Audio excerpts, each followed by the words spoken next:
So today, we're going to dive into a story that's literally etched into the landscape of our world. It's a story about a people who were given absolutely everything and who chose a path that led to their complete and utter destruction. And this wasn't just any transgression. This was an invention, a kind of corruption so new, so unheard of, that history didn't even have a name for it until they came along. Let's dig into how it all started. All right, so let's set the scene. Our story centers on the Prophet Lut, who you might know as Lot from other traditions. He was the nephew of the great prophet Ibrahim, or Abraham, and he was actually one of the very first to believe in his uncle's message. Lut was sent on a mission from God to the people of Sodom, a society that was just thriving in what you can only describe as unbelievable prosperity. And the place we're talking about here, it wasn't some barren wasteland. No way. The 5 cities of the plain, which included the infamous Sodom, were like a masterpiece of nature. I want you to picture this vibrant, green valley, just overflowing with orchards and fields. It was so fertile that it was a magnet for people from all over the region. By every account, it was basically paradise on earth. And listen, this wasn't some small, isolated tribe we're talking about. The source material tells us that each one of these 5 cities had a population of over 100,000 people. So we're talking about a massive, sprawling civilization. Just keep that number in your head because it makes what happens next that much more mind-boggling. Right? How does a society that's blessed with so much beauty and so much wealth fall so far, so incredibly fast? Well, the answer doesn't start with some big disaster. It starts with a simple and, frankly, ugly flaw in their character. You see, the people of Sodom were unbelievably greedy. They looked at the fruits and the grains of their land and thought, this is ours, and only ours. All the travelers and outsiders who came to share in their good fortune, they weren't seen as a blessing, they were an annoyance. So they became obsessed with one single question: how do we keep everybody else out? And that obsession, well, it became the perfect breeding ground for something much, much worse.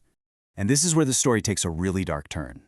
According to the narrative, the figure of Iblis, who you'd know as Satan in this tradition, saw a golden opportunity in their greed. He showed up, first as a wise old man, just listening to them complain. But then he came back, this time disguised as a beautiful young man, and he planted a truly vile idea. The plan was as simple as it was cruel: publicly assault male travelers. This act, he promised them, would create such a terrifying and perverse reputation that no outsider would ever dream of setting foot in their lands again. And just like that, their greed mutated. What started as just wanting to hoard their wealth completely transformed into this public tradition of shameless aggression and public indecency. It actually became their culture. Their get-togethers, which might have once been normal community events, were now seen as incomplete without these horrible acts. But, they weren't just left to their own devices. Day in and day out, Prophet Lut warned them. He pleaded with them. He reminded them of God. And he begged them to just stop, to abandon this disgusting practice that they themselves had created. His message was direct, crystal clear. He appealed to their most basic sense of nature, of family, of just decency. He wasn't just condemning what they were doing, he was questioning their complete break from the natural order, from the very way humanity was supposed to be. But his words, they just met them with pure scorn. And this was their last and their most fatal mistake. They got so fed up with his warnings that they went from just ignoring him to openly mocking him. They threw his own message right back in his face, daring him, challenging the very idea that there would be any divine consequence at all. And with those words, they sealed their own fate. Well, they asked for it, and the answer came fast, just not in the way they expected. Divine messengers, angels, disguised as unbelievably handsome young men, showed up at Prophet Lut's home. And when Lut saw them, he wasn't filled with relief. He was filled with absolute terror, because he knew exactly what his people would try to do if they found out. And the threat wasn't just coming from the street. The real twist of the knife came from inside his own house. The source material tells us that Lut's own wife, who didn't believe in his heart, betrayed him.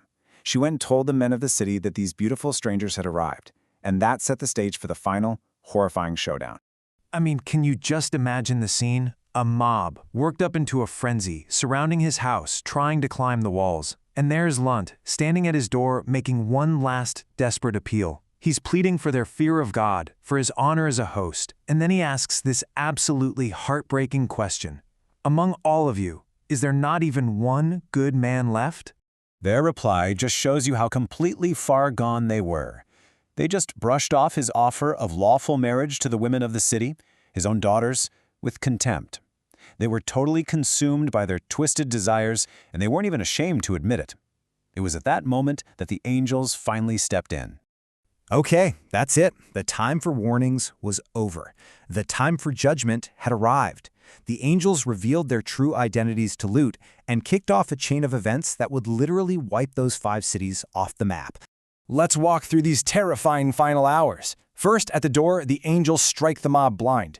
Then, in the dead of night, they tell Lut, "Get your family and your followers and flee."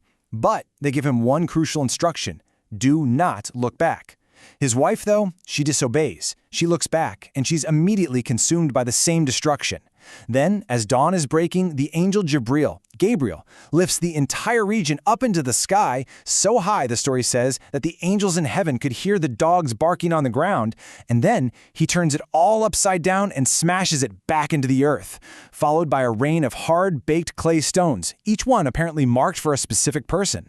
So it was once this lush green valley, this paradise of wealth, was transformed in just a few hours into a scene of absolute desolation. But the story doesn't end there. A permanent physical reminder was left behind for all of humanity. That beautiful valley was replaced by a foul, black, incredibly salty lake, the Dead Sea. In Arabic, it's known as Bahr al-Mayyit, which literally means the Sea of the Dead. And the name is no joke. No fish, no plants, no life of any kind can survive in those waters.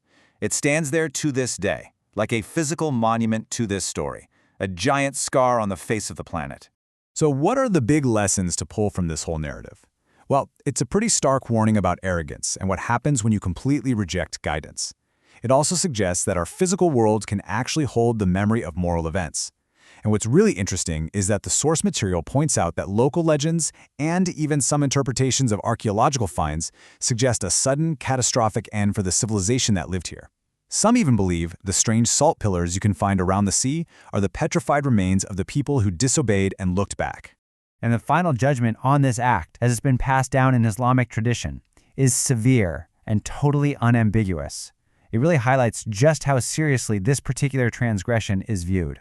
And all of that leaves us with a final thought to chew on. Whether you see the Dead Sea as a geological marvel or a divine warning sign, the story itself forces us to ask a bigger question. What other warnings, what other lessons from our collective past are written into the world all around us, just waiting for us to read them?